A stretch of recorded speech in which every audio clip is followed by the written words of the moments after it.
नमस्कार दोस्तों, आज की वीडियो में हम चर्चा करेंगे भूगोल से संबंधित कुछ प्रश्नों पर जो आपकी आने वाली सभी परीक्षाओं के लिए बहुत ही महत्वपूर्ण है। तो आइए शुरू करते हैं आज की वीडियो। पहला प्रश्न है, वायुमंडल में सर्वाधिक मात्रा में विद्यमान अक्रिय गैस कौन सी है? वायुमंडल में सबसे अधिक मात्रा में विद्यमान अक्रिय गैस कौन सी है? तो गैस है ऑर्गन। कौन सी गैस है? ऑर्गन। वायुमंडल में सर्वाधिक मात्रा में विद्यमान अक्रिय गैस कौन सी है? ऑर्गन। नेक्स्ट क्वेश्चन, इन्नौर जल विद्युत परियोजना किस राज्य में है? इन्नौर जल विद्युत परियोजना किस राज्य में है? तो इन्नौर जल विद्युत परियोजना है तमिलनाडु राज्य में। किस राज्य में है? तमिलनाडु राज्य में। इन्नौर जल विद्युत परियोजना तमिलनाडु राज्य में स्थित है। नेक्स्ट क्वेश्चन, नॉर्वे को अर्धरात्रि के सूर्य का देश कहा जाता है? नॉर्वे को अर्धरात्रि के सूर्य का देश कहा जाता है। यहाँ अर्धरात्रि में सूर्य कब दिखाई देता है? नॉर्वे को अर्धरात्रि के सूर्य का देश कहा जाता है। और नॉर्वे में अर्धरात्रि में सूर्य कब दिखाई देता है? तो यहाँ अर्धरात्रि में सूर्य दिखाई देता है 21 जून को। कब दिखाई देता है? 21 जून। नॉर्वे को अर्धरात्रि के सूर्य का देश कहा जाता है। किसे अर्धरात्रि के सूर्य का देश कहा जाता है? नॉर्वे को। नॉर्वे को अर्धरात्रि के सूर्य का देश कहा जाता है। यहाँ पर अर्धरात्रि में सूर्य कब दिखाई देता है? 21 जून को। नेक्स्ट क्वेश्चन, स्वतंत्रता प्राप्ति के समय देश में कितनी तेल शोधनशालाएं थी? स्वतंत्रता प्राप्ति के समय देश में कितनी तेल शोधनशालाएं थी? तो स्वतंत्रता प्राप्ति के समय देश में केवल एक तेल शोधनशालाएं थी। कितनी थी? एक। कहां पर थी वो? असम में। स्वतंत्रता प्राप्ति के समय देश में केवल एक तेल शोधनशाला थी। वो कहां थी?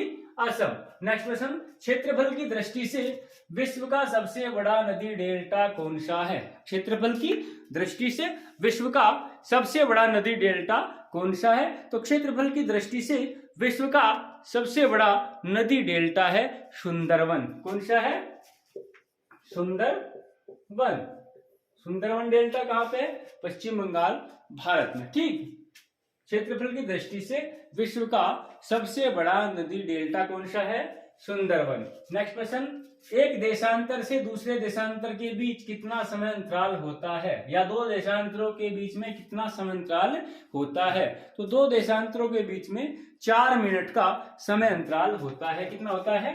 4 मिनट का। नेक्स्ट क्वेश्चन, अंतरराष्ट्रीय आणविक ऊर्जा अभिकरण का मुख्यालय कहाँ है? अंतरराष्ट्रीय आणविक ऊर्जा अभिकरण का मुख्यालय कहाँ है? तो इसका मुख्यालय है वियना में। कहां पर है? वियना। अंतरराष्ट्रीय आणविक ऊर्जा अभिकरण का मुख्यालय वियना। वियना कहां है? ऑस्ट्रिया। नेक्स्ट क्वेश्चन, पृथ्वी और सूर्य की निकटतम स्थिति को किस नाम से जाना जाता है? पृथ्वी और सूर्य की निकटतम स्थिति को किस नाम से जाना जाता है? तो पृथ्वी और सूर्य की निकटतम स्थिति को उपसौर के नाम से जाना जाता है। किस नाम से जाना जाता है? उपसौर के नाम से जाना जाता है। और यह 3 जनवरी को होती है। उपसौर क्या कहा जाता है इसको? उपसौर कब होती है स्थिति? है 3 जनवरी को। पृथ्वी और सूर्य की निकटतम स्थिति को क्या कहा जाता है? उपसौर। और यह घटना कब होती है? 3 जनवरी को। नेक्स्ट क्वेश्चन, स्ट्रोम्बोली किस प्रकार का ज्वालामुखी है? स्ट्रोम्बोली किस प्रकार का ज्वालामुखी है? तो स्ट्रोम्बोली एक सक्रिय ज्वालामुखी है। किस प्रकार का ज्वालामुखी है? सक्रिय ज्वालामुखी है। इसे भूमध्य सागर का प्रकाश स्तंभ भी कहा जाता है। किसको भूमध्य सागर का प्रकाश स्तंभ कहा जाता है? स्ट्रोम्बोली ज्वालामुखी को। यह एक सक्रिय ज्वालामुखी है। नेक्स्ट क्वेश्चन, बांग्लादेश में गंगा नदी को किस नाम से जाना जाता है? बांग्लादेश में गंगा नदी को किस नाम से जाना जाता है? तो बांग्लादेश में गंगा नदी को पद्मा के नाम से जाना जाता है। किस नाम से जाना जाता है? पद्मा के नाम से जाना जाता है। बांग्लादेश में गंगा नदी को किस नाम से जाना जाता है? पद्मा के नाम से। एक बार फिर रिवाइज कर लेंगे सभी प्रश्न। पहला प्रश्न था वायुमंडल में सर्वाधिक मात्रा में विद्यमान अक्रिय गैस कौन सी है? वायुमंडल में सर्वाधिक मात्रा में विद्यमान अक्रिय गैस कौन सी है? तो है ऑर्गन। कौन सी गैस है? ऑर्गन। नेक्स्ट प्रश्न, इन्नौर जल विद्युत परियोजना किस राज्य में है? इन्नौर जल विद्युत परियोजना किस राज्य में है? तो इन्नौर जल विद्युत परियोजना तमिलनाडु राज्य में है। नेक्स्ट प्रश्न था, नॉर्वे को अर्धरात्रि के सूर्य का देश कहा जाता है?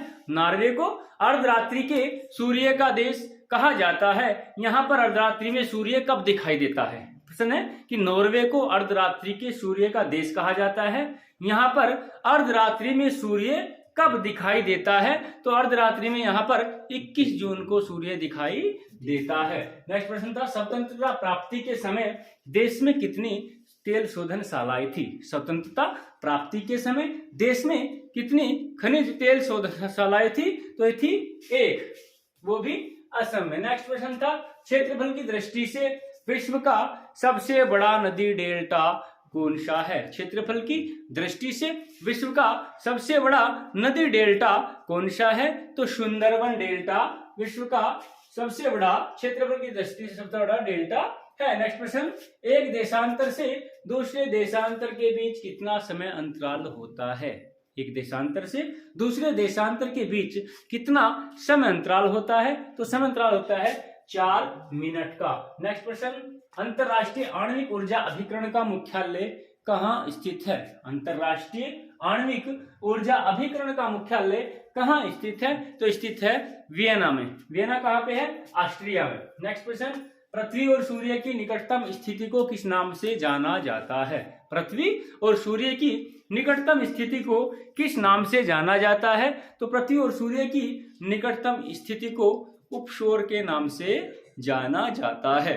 किस नाम से जाना जाता है? उपशोर के नाम से जाना जाता है। और यह स्थिति कब होती है? 3 जनवरी को। नेक्स्ट प्रश्न, स्ट्रोम्बोली किस प्रकार का ज्वालामुखी है? स्ट्रोम्बोली किस प्रकार का ज्वालामुखी है? तो स्ट्रोम्बोली एक सक्रिय ज्वालामुखी है। इसे भूमध्य सागर का प्रकाश स्तंभ भी कहा जाता है। और लास्ट प्रश्न था कि बांग्लादेश में गंगा नदी को किस नाम से जाना जाता है? बांग्लादेश में गंगा नदी को किस नाम से जाना जाता है? तो बांग्लादेश में गंगा नदी को पद्मा के नाम से जाना जाता है। दोस्तों, आज की वीडियो आपको कैसी लगी? अगर वीडियो पसंद आए लाइक कीजिए, शेयर कीजिए और चैनल को सब्सक्राइब कीजिए।